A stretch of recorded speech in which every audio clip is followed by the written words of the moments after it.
দেশের মানুষ ন্যায্যতার ভিত্তিতে জীবন পরিচালনার জন্য শক্তিশালী এক ফ্যাসিস্ট সরকারকে হটিয়েছে। তারই ধারাবাহিকতায় বর্তমান অন্তর্বর্তীকালীন সরকারকে রাষ্ট্রীয় ক্ষমতার আসনে বসানো হয়েছে। কিন্তু রাষ্ট্রের বা জনগণের কোনো নিয়মতান্ত্রিক পরিবর্তন হয় নাই। ছোট্ট এই দেশটির জনসংখ্যাও বেশি, সমস্যাও বেশি, কিন্তু সমাধান কল্পে তাদের অবস্থা দেখে মনে হয় খুব তারা ভালো আছে। সব জায়গায় সম্পদ পড়ে যাচ্ছে, সম্পদ নষ্ট হচ্ছে, মানুষের জীবন নষ্ট হচ্ছে, ঘুষ, সাদাবাজি, অনিয়ম, দুর্নীতিতে ভরে গেছে। গত বছর থেকে এ পর্যন্ত 353টি কলকারখানা বন্ধ হয়ে গেছে। দেশের হাজার হাজার লক্ষ লক্ষ শ্রমিক বেকার হয়ে গেছে। নতুন নতুন কলকারখানা বন্ধ হবার উপক্রম হয়েছে। মানুষের আয় রুজি কমে গেছে। মানুষের মধ্যে একরকম অস্থিরতা বিরাজমান।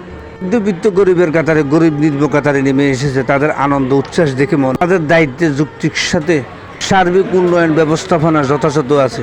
এই পরিস্থিতিতে সঠিকভাবে কাজ করলে এত খেলাধুলা করার সময় কোথায় থেকে পায়? আগের মতো রাষ্ট্রের আয় বেড়েছে, জনগণের আয় কমে গেছে। ভুলে গেলে হবে না, ক্ষমতা চিরদিন থাকে না। একদিন জনগণের কাতারে বর্তমান উপদেষ্টারা আসতেই হবে।